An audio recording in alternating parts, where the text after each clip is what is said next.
අද දවසේදී බලන්න යනවා ඉගෙන ගන්න යනවා සාමාන්‍ය මැෂින් එක නෝමල් මැෂින් එක නූල දාන්නේ කොහොමද කියලා.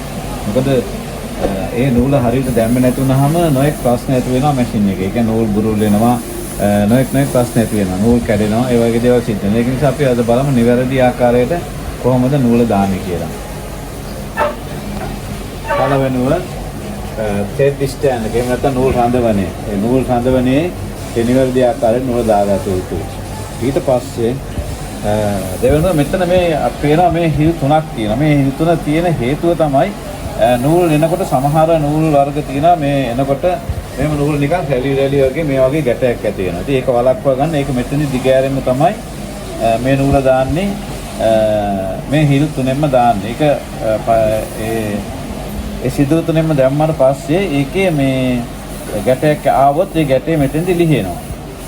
එතකොට මේක කිසිම තදවීමක් නැතුව නූල එනවා.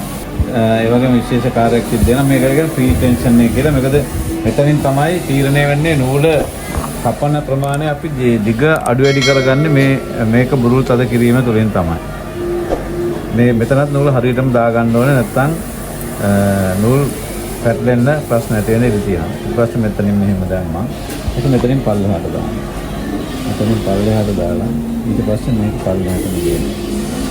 පල්ලෙහාටම ගියාම මේ ටෙන්ෂන් එක අපි පුට් එක උස්සනවා. පුට් එක උස්සපුවම මේක ඈත් වෙනවා.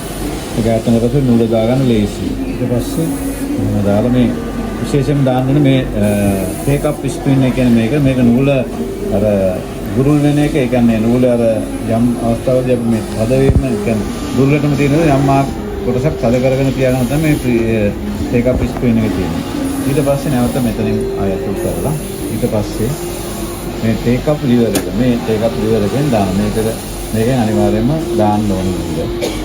ඊට පස්සේ මෙතනින් දාන්න. ඊට පස්සේ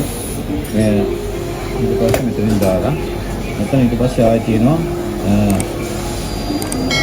නූල රඳවන ස්ථානය. එතන මේකෙන් පටන් ගන්නමේදී නූල හද කරලා දෙන්නේ මේකෙන් තමයි. මෙතන මේම ඇතුල් වෙලා මේම ඇතුල් වීමෙන් නූල උඩට පයින්නේ නැහැ. ඉන්දිකටුවට කොටට කැපුණත් මේක අල්ලලා සිටිනවා. ඒකෙන් තමයි ඒක නිසා තමයි මේක දාලා තියෙන්නේ. ඒක අනිවාර්යෙන් එතනින් නූල ඇතුලෙන් දාන්න ඕනේ. ඊට පස්සේ මේ ආකාරයෙන් පල්ලෙහානුත් මේ වගේ දානවා. ඊට පස්සේ අනිවාර්යයෙන්ම දාගන්න ඕනේ මේ පොඩි සිදුරේ. මේ පොඩි සිදුරේ නූල දැම්මේ නැත්තම් යම් අවස්ථාවලදී මේ අපි මහනකොට පේන්නේ නැති වුණා. අපිට පේන්නේ නැහැ වේගෙත් මහනකොට මේ ඉන්දිකටුවේ මේ ඇනේ පැටලෙන නූල. ඒක නිසා අනිවාර්යයෙන් මේ ස්ථානයේ නූල දාන්න ඕනේ.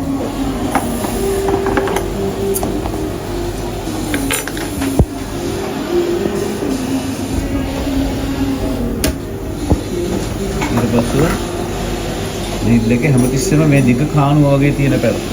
එතන ස්ටාප් එකේ තියෙන පැත්ත නෙමෙයි දිග කාණුව තියෙන පැත්තෙන් අනිවාර්යයෙන්ම නීඩල් එකට නූල ඇතුල් කරන්න ඕනේ.